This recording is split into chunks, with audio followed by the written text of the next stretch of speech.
Hi guys, I don't know how you found me, but I'm happy you're here. This is Au Gratin Asparagus. Perfect for any potluck, Sunday meal. If you just want a fancy side dish, tired of plain old roasted asparagus, you can use this recipe.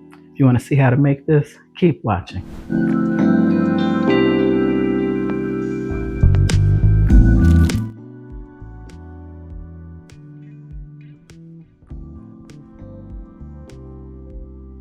Okay, here are the ingredients for a gratin asparagus. You're going to need asparagus. I like them thin, but you really need medium to thick stalks. You need a shallot. I've got one shallot. You need 1 cup of cheese, any cheese you like. I'm going to do Monterey Jack and mozzarella, and I'm going to use 1/4 of a cup of Parmesan to put on top. You need a teaspoon of flour, a half teaspoon of black pepper, a teaspoon of salt. You need garlic, 2 cloves or 2 teaspoons. I'm going to use the paste because it's smoother. And you need some grain mustard. I'm using Grey Poupon. And you need 1/3 of a cup of milk. I'm using an 8x8 baking dish, and I'm going to spray it with some non-stick spray. And I'm going to go ahead and get everything set up and got my oven preset to 450 degrees. Now, as you see the asparagus, this is the part most people don't eat. So you want to cut that off where it's woody. And I've already broken one. Usually if you break one and you cut them all at the same, you'll get rid of all the dead, well, it's not dead, it's the fibrous parts of the asparagus. And if you guys know something you can do with that and make it nutritious, let me know in the comments below. But I'm gonna get my asparagus washed and everything cut up. Let's get cooking. Okay, so I've washed my asparagus in baking soda and water, and you wanna make sure they're pretty dry and cut the tips off that are fibrous, like I said, that aren't edible. You wanna spray an 8x8 dish. Make sure this doesn't stick. And you wanna go ahead and put your asparagus in. I like to flip them back and forth. Use this as a serving dish also. And I'm not making that much because those that know me, welcome back. There's no way my husband will eat this. And like I said, I really like my asparagus about that size. I don't like them any thicker because the cook time for this is 10 to 12 minutes. But I'm gonna go longer, and that's the shallots. Get those mixed in. Let's start on the cheese. You wanna add 1/3 of a cup of milk, of heavy whipping cream, I'm sorry.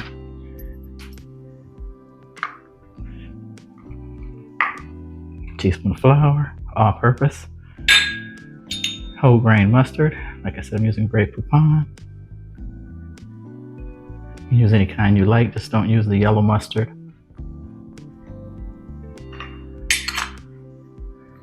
Teaspoon of salt. Half a teaspoon of black pepper.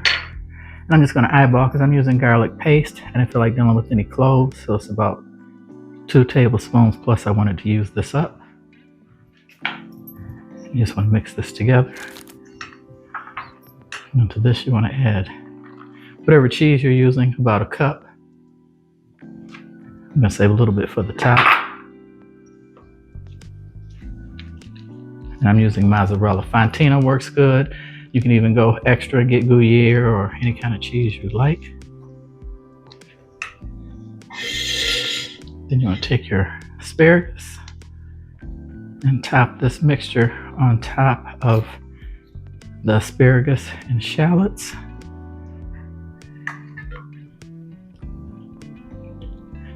And kind of mix that around. I'm going to grab some tongs. Yeah, it makes this easier with some tongs. You just want to get it completely coated. And this cheese will jack your pan up and have it super sticky. And after you cook them to your desired tenderness, like I said, most people like theirs with a lot of bite in there of vegetables. So you would go 10 to 12 minutes, and the last couple minutes you put it under the broil light. And like I said, the shallots and that mustard with that cheese just totally elevates a new way to serve asparagus since Easter is coming up. Thought I'd show you guys a quick recipe. Just trying to make sure these are all coated with the delicious sauce. Okay.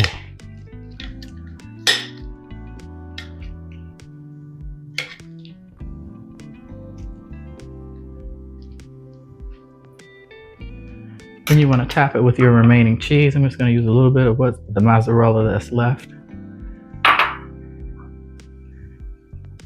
And this is the Italian cheese blend. And then a half a cup of, I'm using freshly grated mozzarella. Parmesan, you don't have to. Use whatever kind you like and what you have on hand.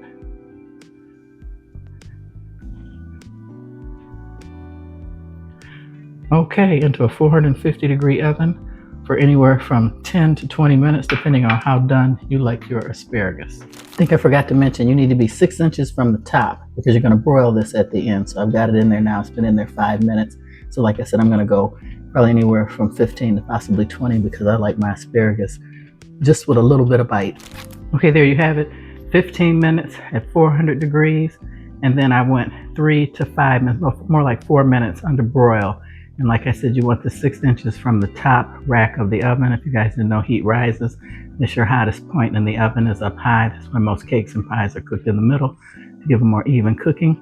And like I said, I like my asparagus pretty tender. And this is a perfect dish for any meal.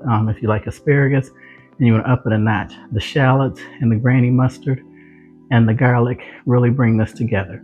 So I want to tell you guys my joke.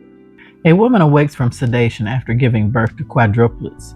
A nurse comes in and says, "Hey, since your husband was with you while you recovered, your brother said he'd fill out the baby's paperwork." The mother says, "Oh Lord, my idiot brother, the drummer. He named my babies. What did he name them?" The nurse says, "Let's see. There's Anna," said the nurse. "Oh, that's not so bad," said Mom. Did he give her a middle name?" "Yes," said the nurse. "One." You get it? And a 1 and a 2 and a 3 and a, I guess people that are musicians kind of get that. I thought that was sick. But anyway, thank you guys for watching. Please like, subscribe, and share. More importantly, comment. I try and respond to all comments. And if you have any questions, please hit me up. This recipe is delicious. It's 5 minutes prep time in the oven. You can have a great side dish for guests or family, or like I said, or potlucks or anything. Most people just roast their asparagus in the oven with a little olive oil, salt and pepper, and maybe some garlic. But I don't know if this is asparagus gratin or asparagus or gratin asparagus. If you know the answer to that, please let me know what the difference is. But everything comes together nicely in the cream sauce with the shallots and the mustard and the garlic and the salt and pepper and the whipping cream. It's really creamy and nice. And perfect with any protein, as I stated. So definitely give this a try. So, as I said, once again, thanks for watching. God bless. And I hope to see you guys on the next one.